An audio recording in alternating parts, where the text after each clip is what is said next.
see my screen? Yep, you are all set. All right. Well, thank you very much. And thank you all for attending today. And thank you to Liz Crowell and to Lacey for setting this up.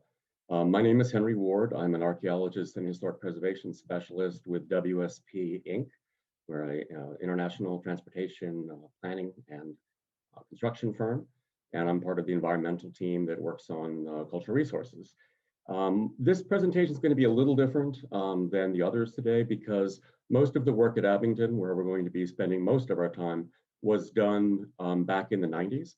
We are doing some new research to move interpretations onto the site, but a lot of what we're going to be doing is talking about what we found out in that earlier time period.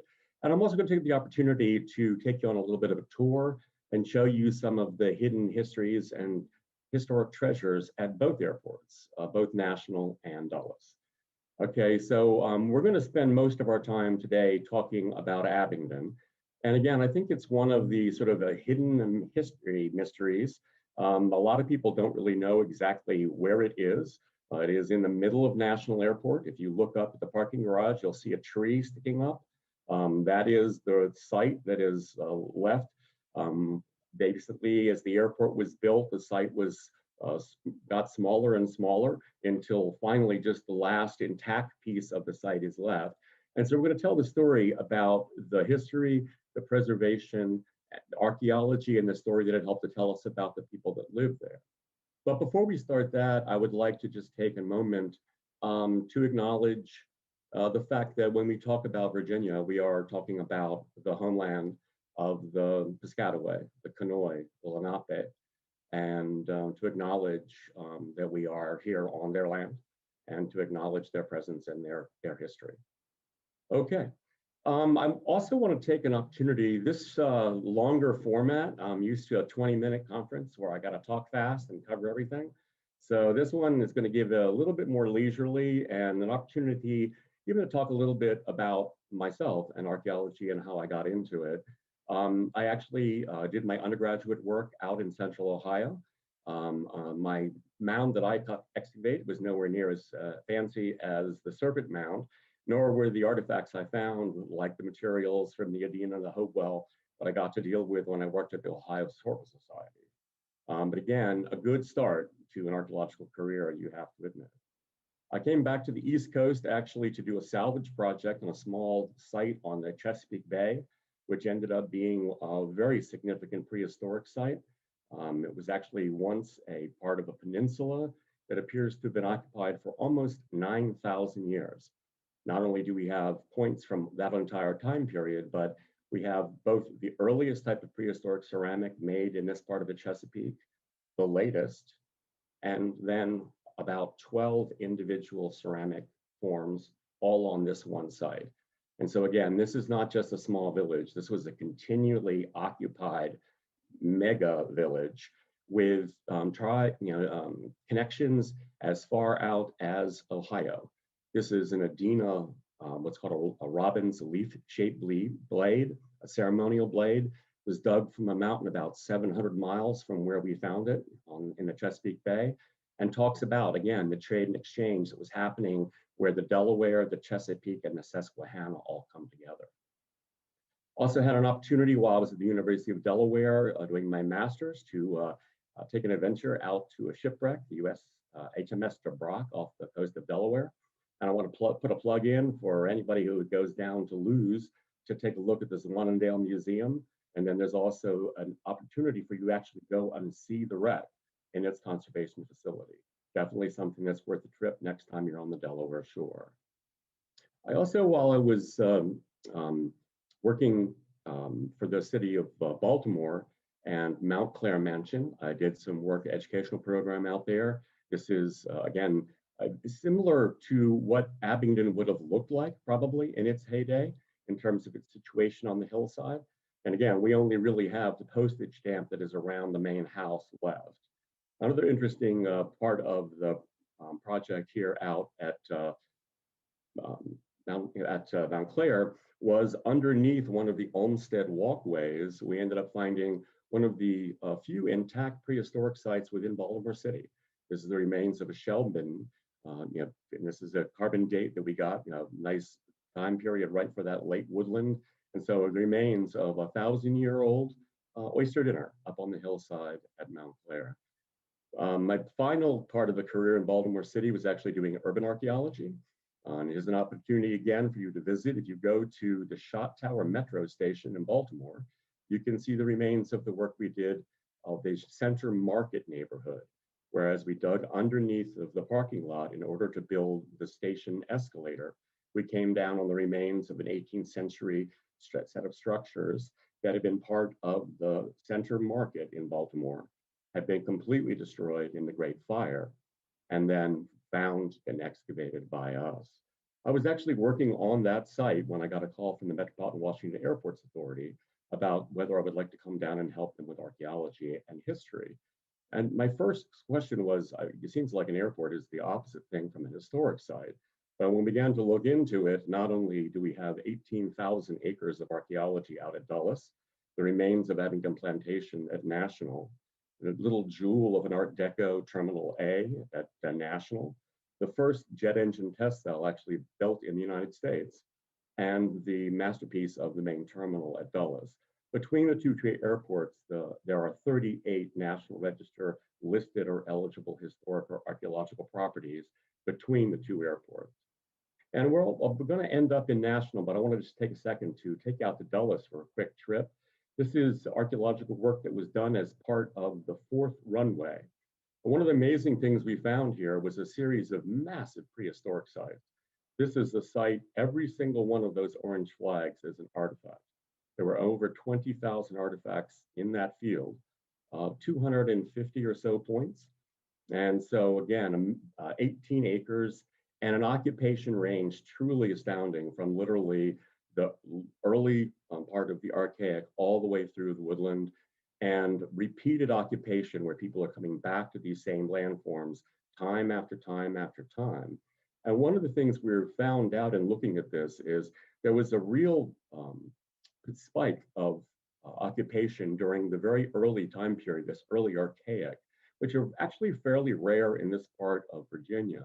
And one of the things we think is probably happening is actually climate change. During the middle Holocene, things got really dry and really hot for a while, and people were then drawn to permanent water sources. A lot of ephemeral streams would have dried up, but the Horsepen Run is a large floodplain. It actually has a clay base to it that keeps the water pounded. And so this was a water source that people could come back to year after century, eon after eon. Dulles also has a rich early historic.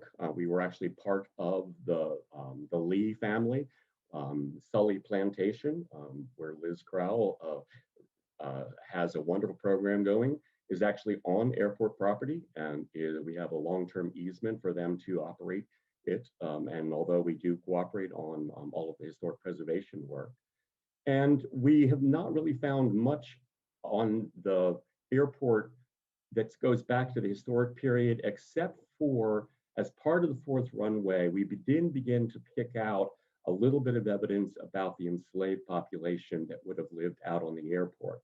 Again, we know that there would have been hundreds of slaves associated with the Sully Plantation, some of them actually housed on the plantation, but also some of them evidently were able to go ahead and establish these small little hamlets actually scattered out on the landscape.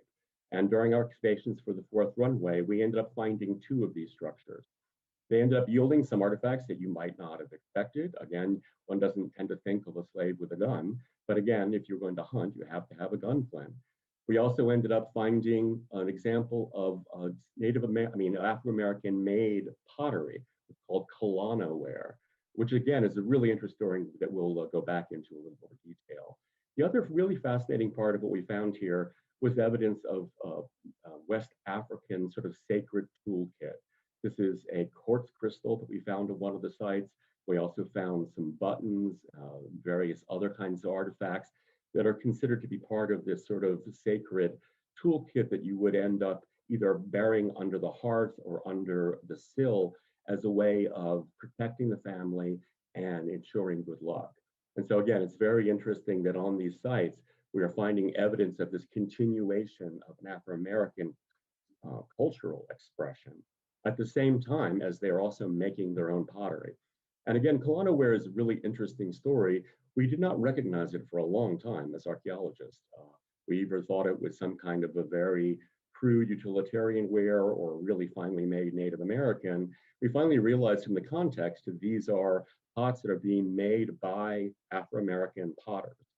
They are attempting to make these large soup bowls that were a big part of the West African, the gumbos and the stews, but were an extremely expensive item to buy at a European ceramic shop. And so they would no way they would be able to buy these kinds of pots, but they did know where the clay was. They did know how to make pots.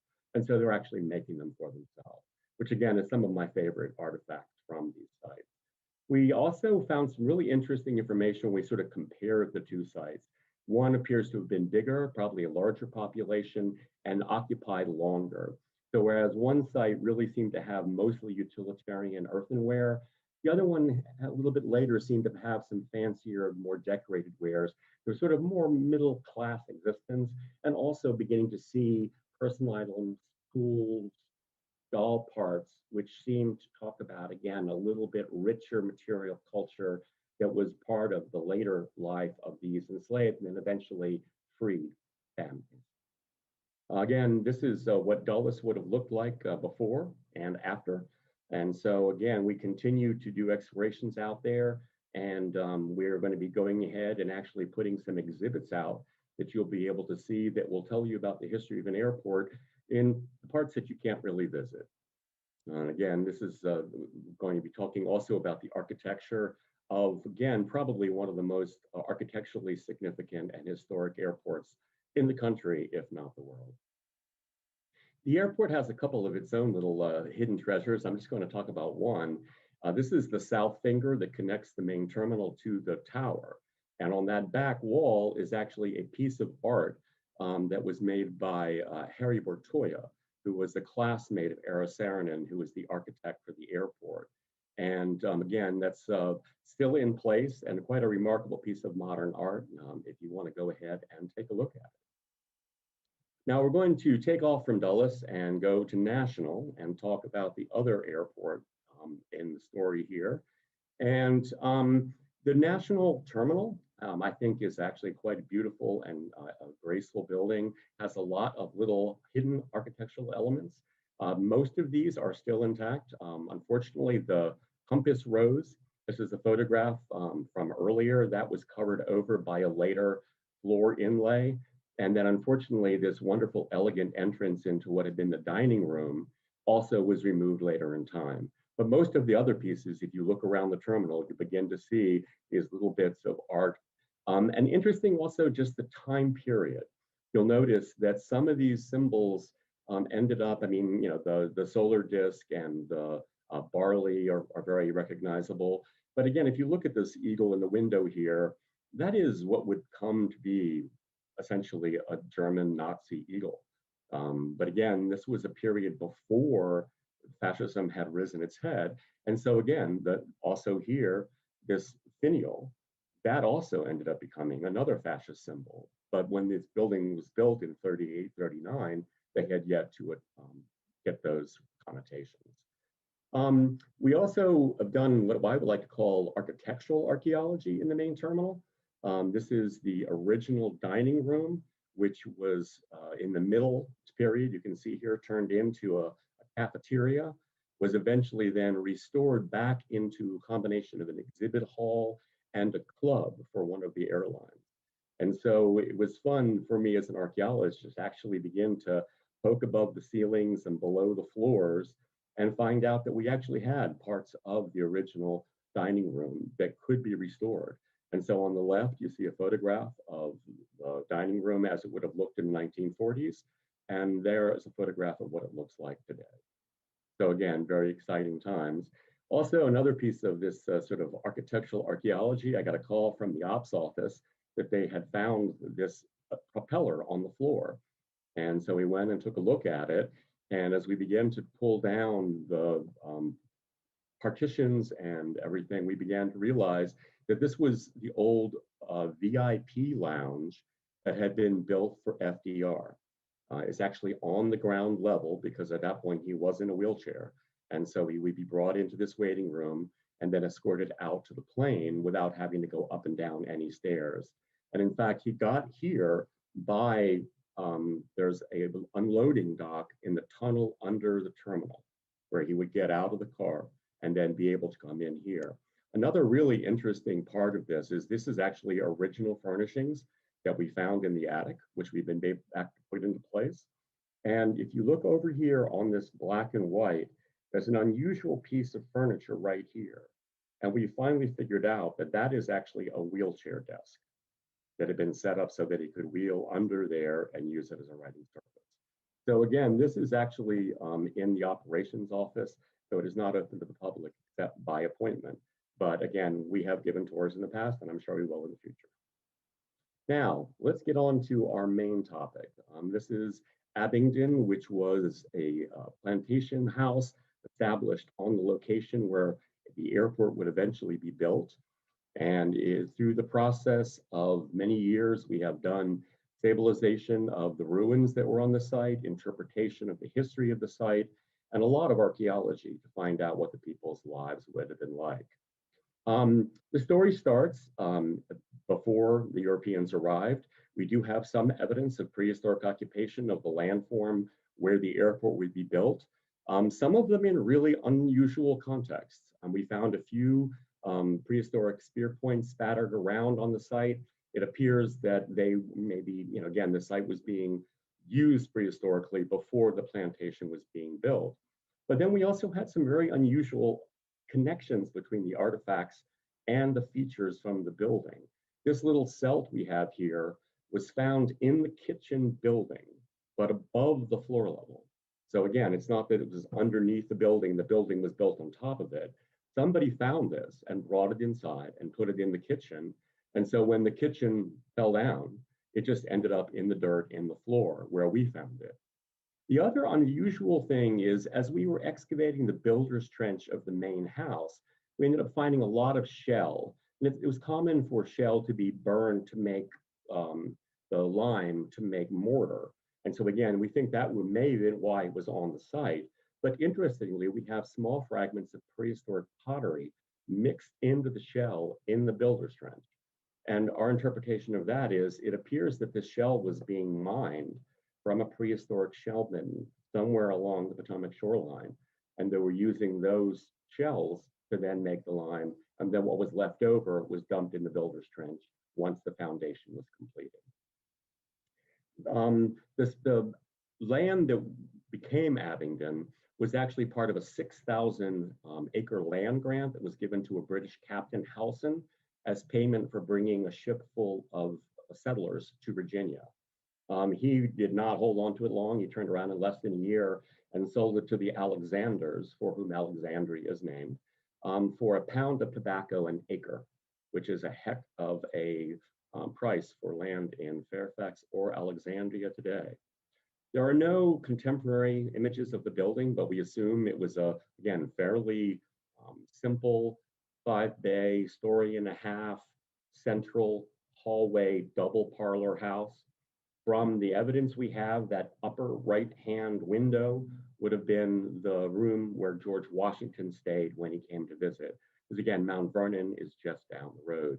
And as was mentioned in the last talk, the enslaved populations of Abingdon, which included Martha's slaves from her estate, where there was a lot of intermixing and intermarrying between the populations at Mount Vernon and Abingdon.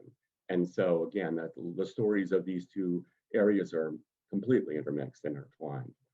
The Alexanders sold the property to John Park Custis, who was the son of Martha from her first marriage. And then he married Eleanor, and they moved into Mount Vernon in order to be close to, moved into Abingdon in order to be close to the family in Mount Vernon. Unfortunately, it does not appear that he was a particularly shrewd businessman. He ended up having a lot of problems with debts. and also purchased the property with what was essentially a balloon interest payment. He was warned against this by his father-in-law, and I mean by his father, adopted father. And unfortunately, he went through with the deal, and it ended up coming back to bite him. He eventually died down in Yorktown, and the property was in severe financial problems. And Washington eventually interceded, and the Alexanders allowed them to basically pay rent for the time they had been there and got the property back. The two youngest of the children from the Custis family were born at Abingdon. So this is Nellie, Eleanor, and little George Park Custis, or Little Wash. So they were both born at Abingdon in that house. And Nellie Custis, the role that she began to play later in sort of the history of Mount Vernon, she became a very famous figure. And so the Nellie Custis birthplace, which is what Abingdon was, sort of that formed a little bit of protective bubble around the site that helped its preservation as we go through time. Again, John Park Custis caught camp fever at Yorktown and died. Washington interceded to go ahead and get Eleanor released from the mortgage payment. She stayed on the property, renting it, remarried a Dr. Stewart, and then they eventually, the two youngest children actually were then adopted by the Washingtons and moved to Mount Vernon. So here is Little Wash and Nellie in a famous portrait with George and Martha.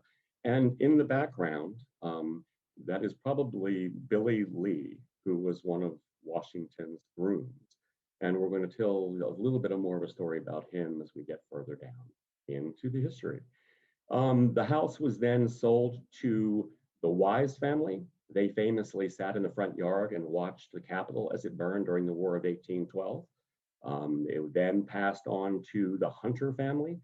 They were a famous Confederate military family, and that unfortunately was part of the problem, because during the war, there was a rule that they made it that the taxes, property taxes, needed to be paid in person.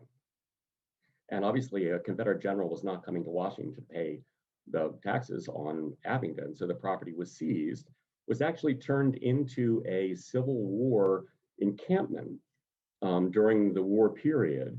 And then after the war, the family sued to try to get the property back. They hired a good lawyer. This is Garfield, who ended up going ahead and being president.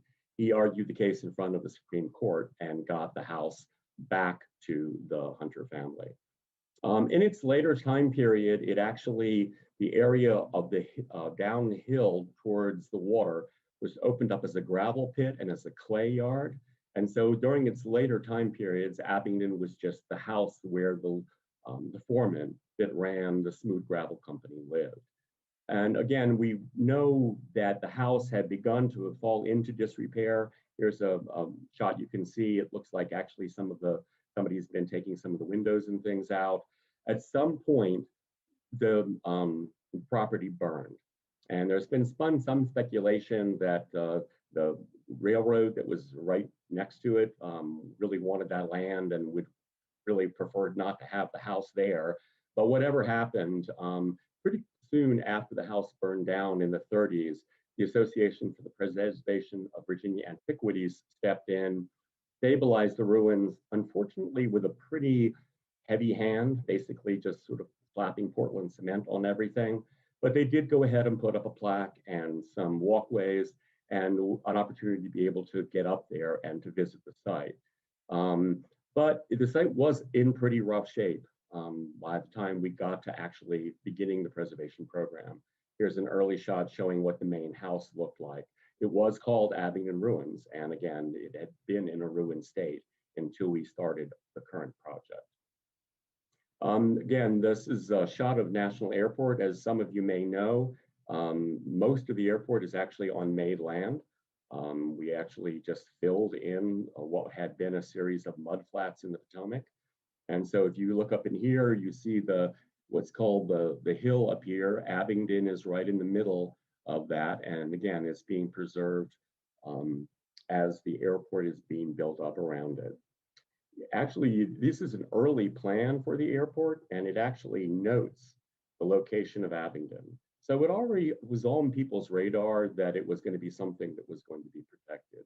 And it's actually interesting because Abingdon can be sort of seen as a story about historic preservation too. I mean, again, the fact that it was preserved, the association came in the 1930s and began the preservation. The Port Authority then went through the process of having it listed on the National Register in the 1990s. And then just a couple of years ago, the Daughters of American Revolution came out and commemorated John Alexander and Abingdon. And so again, the preservation of Abingdon has now been going on, for quite a long time. Abingdon, again, because of its association with Nellie Custis, really sort of survived the building of the airport. During the war, the airport was a major Air Force base, Army Air Corps base, actually. You can see all of these barracks over here. And again, Abingdon is sort of stuck back in the trees here. This is a shot that shows that there is actually a radar tower, was built awfully close to the site. There's also sort of a funny story that the Nellie Custis Airmen's Lounge, which was the officers' club for the base, was built so close to the Abingdon Plantation that the base commander thought the chimney stack was going to fall onto the bar. And so he asked for permission to have it removed. And so the chimney was actually taken down in probably the 60s, 50s, while the base was most active.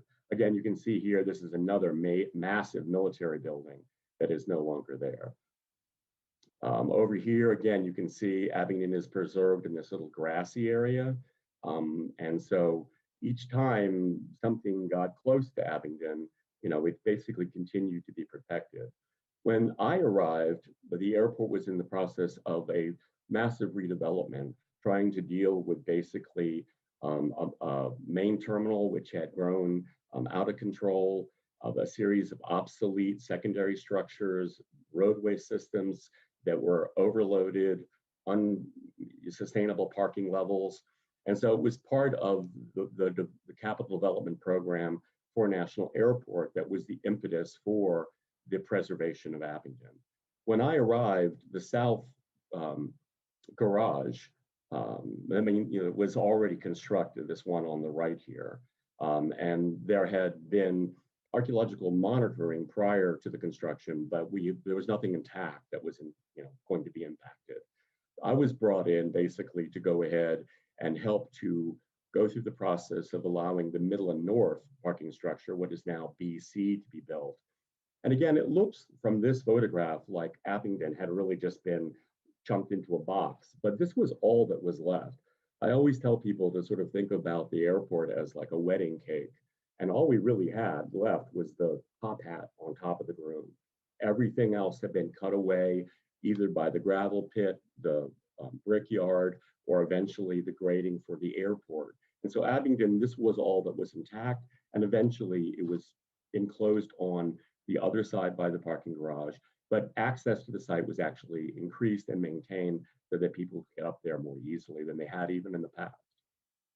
The stabilization of the ruins and the archaeological excavation was carried out by a group from Greenhorn O'Mara. And actually Liz Crowell, who is one of our planners today, was actually on that team. And I think I saw Ben Fischler in the audience, and he was actually the crew chief. So it was a really remarkable excavation. We found a lot of really interesting material from a lot of different periods, a lot of different time periods, and also groups. The only piece of Wedgwood cauliflower ware I've ever seen in archaeological excavation we found up there, as well as the more utilitarian 19th century wares that would have been used by the people that operated the house during the later time period. And then as we also talked about, we did find some Kalana ware and some other artifacts that we can directly connect to the enslaved population. This was, again, the stabilization plan. The ruins really were unstable. They were, the Portland cement that had been put in the 30s basically locked the brick into chunks. And so rather than individual bricks falling, whole walls had fallen. And so it became pretty clear that trying to stabilize the ruins themselves was going to be very complicated. And so what we decided to do was actually just basically cover the archaeological remains, the foundation of the building, and then float a new foundation on top of it to help to interpret it, so that the site is preserved underneath and the new construction is not then impacting the resources below it. And so again, you can see that basically this is the entrance to the site is from a connector between the two garages. There's an ADA accessible path that takes you up the site. And there's a series then of stabilized ruins, interpretive exhibits, and a nice sort of like park-like setting. This is actually my favorite place on the airport. Again, it's kind of amazing when you can think that you're standing on this landform and that the entire Washington, D.C. has grown up around you. And again, at that time period, you would have looked down to the water across the river at, the swamp that was going to become Washington, D.C. And so again, really, I think it's an amazing place to see the juxtaposition. Here you are in the middle of a 21st century buzzing, again, planes taking off, trains going by, but still in a colonial landscape. This is the main structure. Again, you can see here is the central parlor, and then the central hallway, the two parlors. The two hearths are actually quite interesting. Again, this is a recreation of the hearth that is actually encapsulated below it.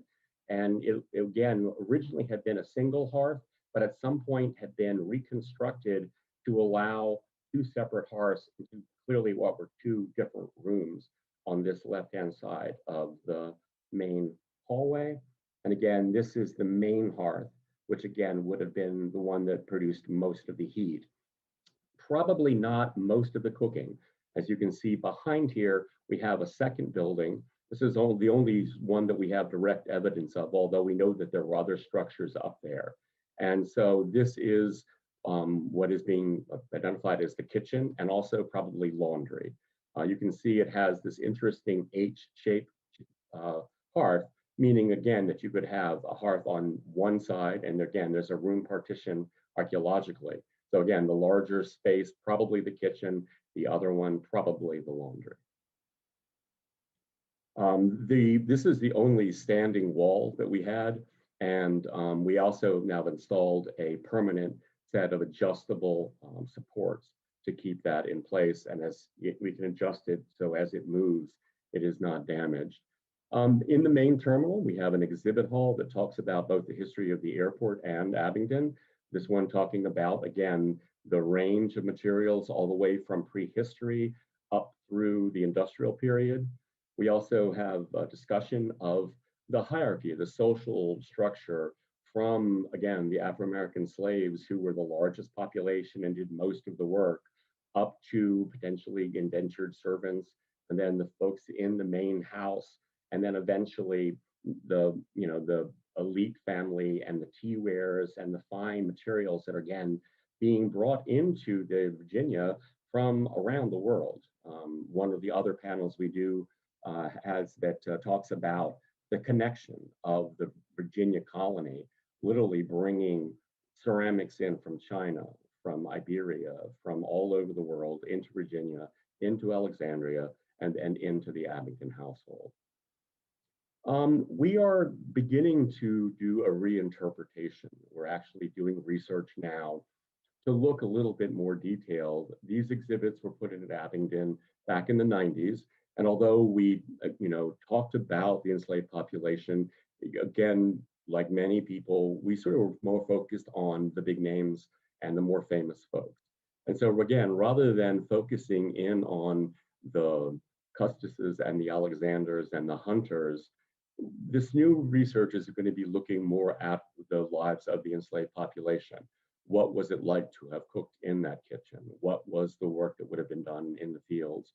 Where were the slave quarters? There's a lot of information that we don't know, and we're beginning to go ahead and do that. Obviously, Alexandria is right down the street, and it was a major slave shipping and sales point. And so again, we know probably where the slaves were coming from, but we don't know much more about them. And again, it's this idea, you have two portraits here of Washington, where literally in the shadows, there is a Black figure. Again, Billy Lee was, one of his favorite grooms. And so again, the fact that he's shown in the portrait is really interesting. But again, we know very little about the lives of any of these people. And so that's what we're beginning to reach into.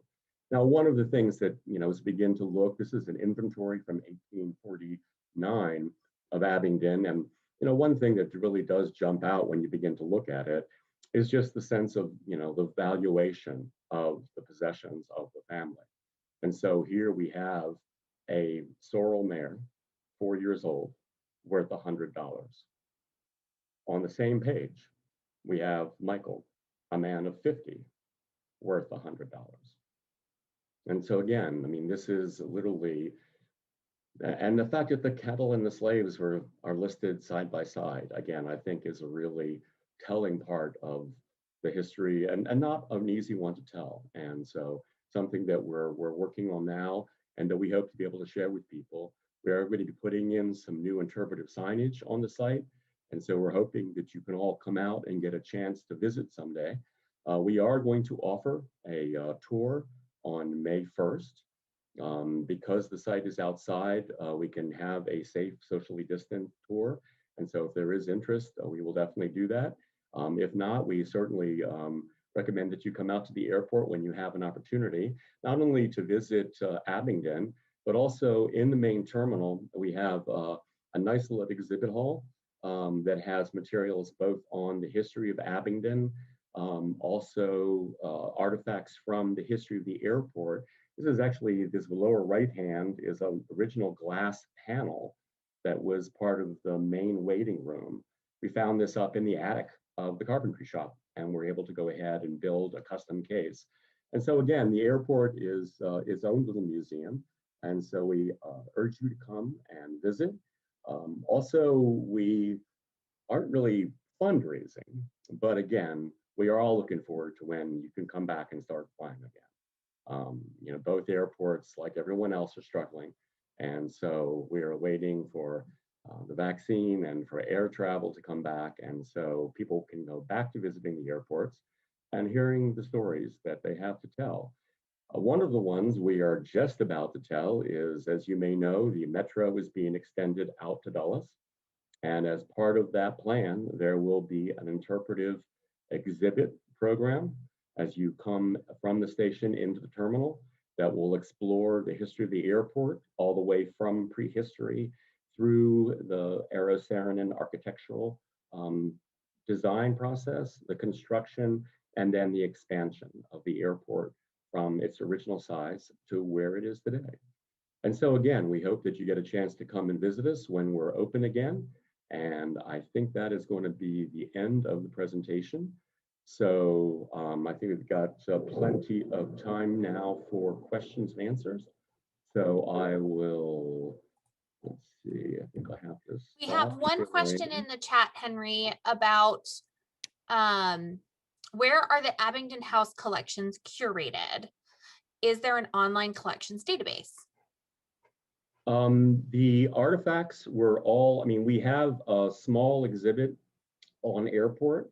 The rest of the artifacts were all sent down to the Virginia Department of Historic Resources and are permanently curated there. The airport, again, airports are not museums, although we have a lot of historic resources. And so again, we do have some material on exhibit, but most of the rest of it is there. The archaeological report does have the inventories in it, but we do not have that online. We are going to be developing some additional online materials for both the history of Abingdon, and then also we're doing some another interpretation looking at the airport and its interaction with the George Washington Parkway.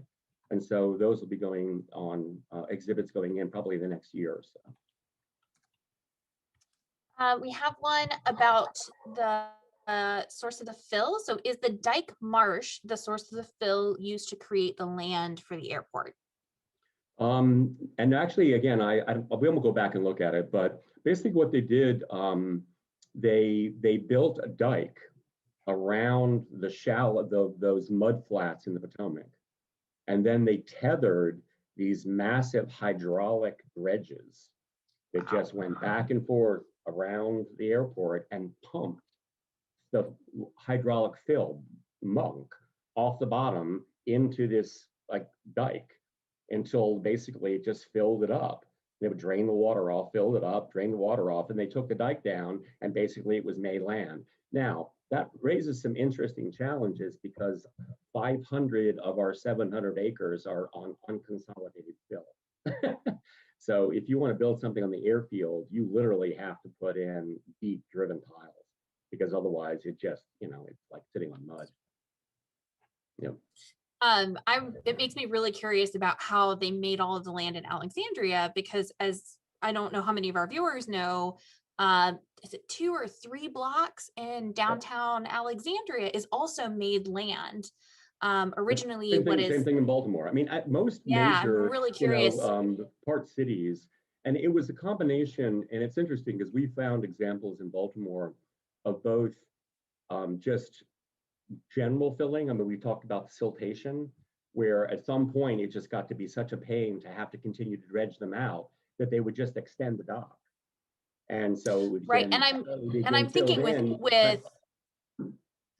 with the city of Alexandria, that's all, a lot of that is late 18th century too. So they're doing this all by hand with the you mentioned the hydraulic machines and draining out the water, and I'm like, how did they do this 200 years it's ago? interesting because one of the other sites that we dug in Baltimore was actually down in what is now Little Italy, and that we got down and actually you could see how the land filling had been done. You could see them lapping, and it was weird too because you would think if you're filling land you would go from the shoreline out. And that's not how they did it, because you can tell that it's lapped in this direction. So they're bringing barges in and then just filling in. And so, yeah, it's really amazing that, and sometimes it was intentional, sometimes it just happened, of course. Now, one of the interesting effects of this is we probably have no underwater archaeology anywhere near National Airport because we know that the whole bottom was basically just sucked up. Now, we do occasionally, people will bring me like shark's teeth and things that they find on the site, because again, they would have been coming up into the fill. But any artifacts that are in the airfield are in a disturbed context, and the fill is so deep that we would have to go like 50 feet down before we could hit like a shipwreck or something that would be underneath of it. Right. We have a couple of other questions about the Abingdon site in particular.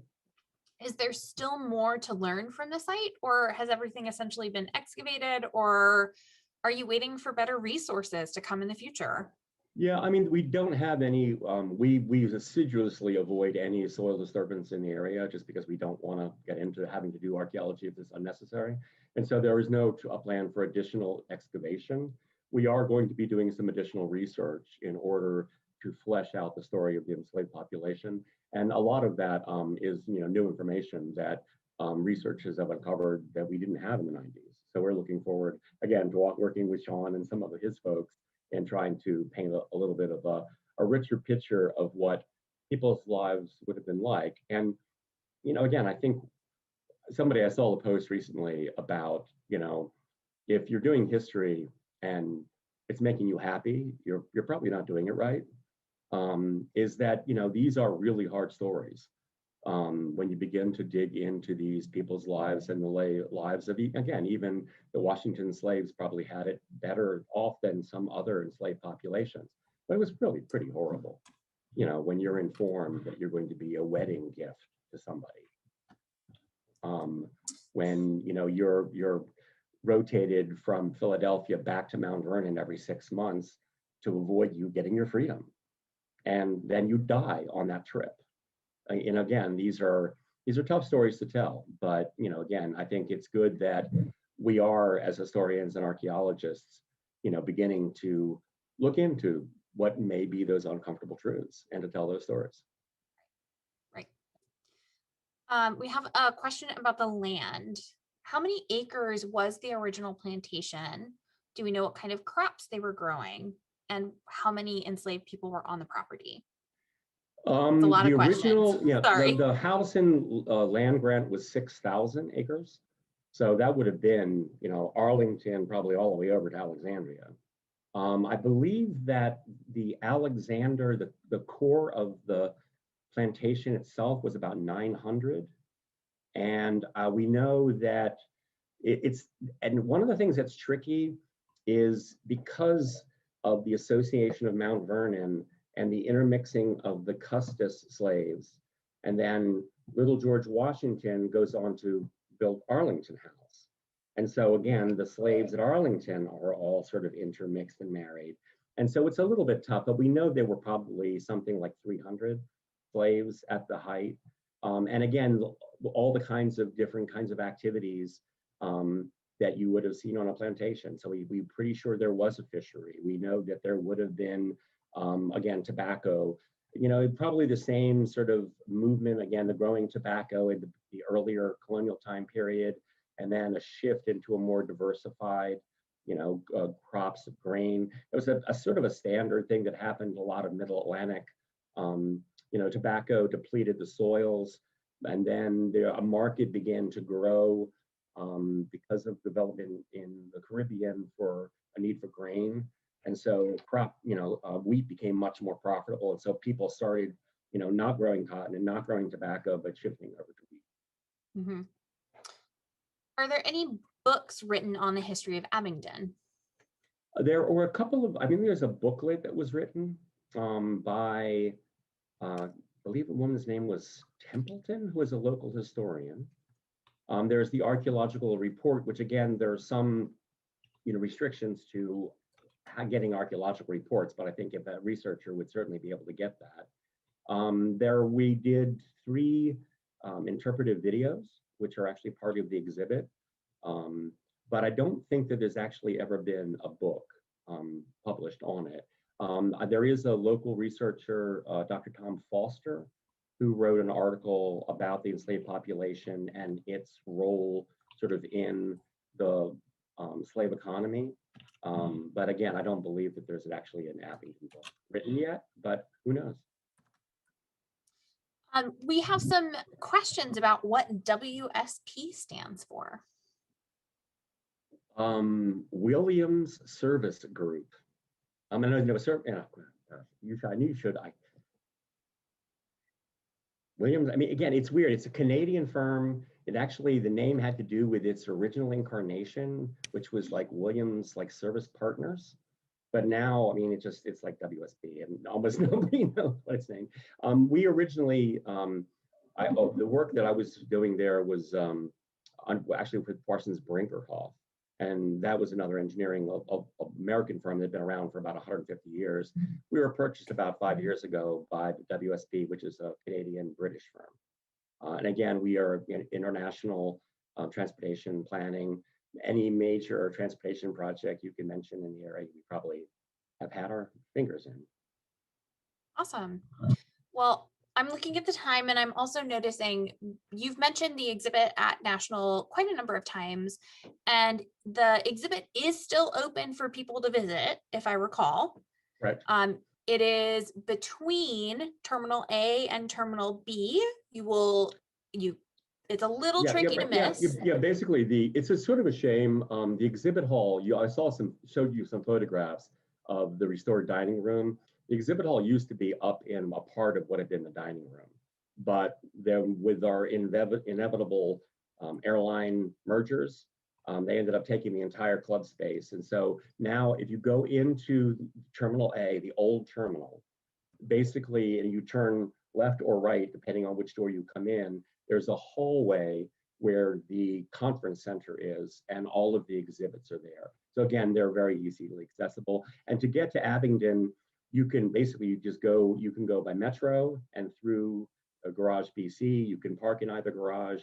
You can drive your bike, and there's a bike rack behind the garage. You can walk, and you can. And there are signs on the property to point you to Abingdon. There are, and again, unfortunately, airports are very dynamic places, and so I think there were 32 signs. I don't think there are 32 signs yet left, but we're going to put some new in because somebody had noted the fact that they came looking for the site and had a hard time finding Well, I think it's amazing. I'm also really looking forward to our field trip on May 1st at 11 a.m. with Henry. We have not opened registration yet for that field trip. We are waiting to see a little bit better on where the COVID restrictions land us.